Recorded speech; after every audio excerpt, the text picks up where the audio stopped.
Yo, how's it going guys? It's your boy Jay, bringing you a brand new video, bringing you the best and most important news you need to know about your favourite team in your sub box every day. Now I know we've gone with a bit of a different angle, gone for the handheld approach to this video, but that's purely because I don't have a tripod at the moment. Anyway, that's not what you want to know. You want to know about Kante. Of course, everyone knows that Kante is getting the most deserved plaudits he is getting this year since his move from Leicester to Chelsea, and it's fully deserved. However, Chelsea manager Conte actually thinks that the player can improve, and quite honestly, every player can improve. Like, everybody knows that this guy is a workhorse, so that sometimes it feels like we actually have two Kantes on the pitch at times with the amount of ground he covers. But Conte really wants to stress that he really needs to improve his link-up play with the strikers, and it feels like it would add an extra dynamic to his game, just making him the complete player. Seeing the first goal that we scored actually came from Conte actually making an interception and then getting the ball to Hazard. He gave it off to Pedro, and then Pedro laid it back to Hazard. It just shows that he does impact and he actually does contribute some ways to goals, but Conte just wants him to be that little bit more direct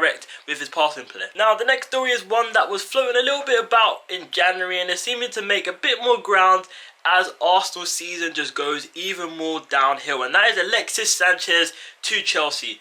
Without a doubt, Alexis Sanchez would add a whole different dynamic to the Chelsea team, and he'd probably, probably take the place of Pedro, and we can see a front three of the likes of Hazard, Costa and Sanchez, and honestly, I don't even want to think about how good that front three would be. Now, seeing Pedro improve slowly as the season has gone by, Sanchez would purely just see a direct upgrade and probably could be a player we could generate more goals from that front three. Now, if Arsenal fail to finish top four, it would be very, very interesting to see how they are able to keep hold of Alexis, and I honestly don't think they'll be able to do so. And at the moment, them finishing top four seems very unlikely, and of course they'd have to win the Champions League to get into the Champions League next year if they fail to do so.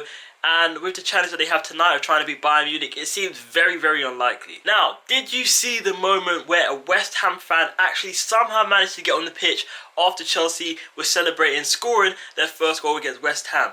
Well, you may not have seen this cheeky moment from David Luiz where he literally goes over to the fan, confronts him and gives him a thumbs up.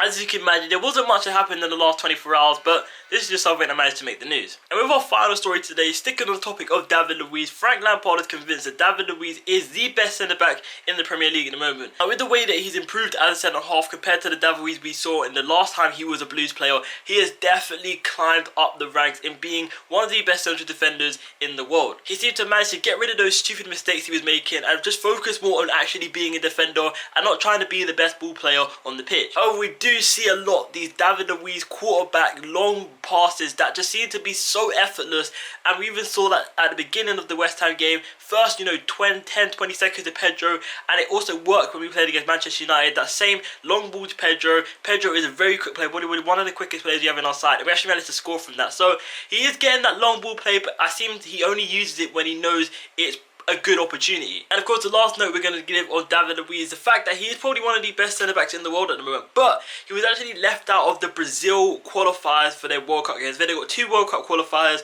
one away, one at home, and he's actually left out of the squad completely. Willian is in the squad, and there are a few other Premier League players, but I don't know. But that is going to be the end of the news. There is not really much to cover, especially when it's just after a game we've had yesterday. So of course, if you are enjoying these news videos, maybe just drop a like down below. Subscribe if you're new to the channel. This has been your boy Jay, and I'll see you tomorrow. Stay blue.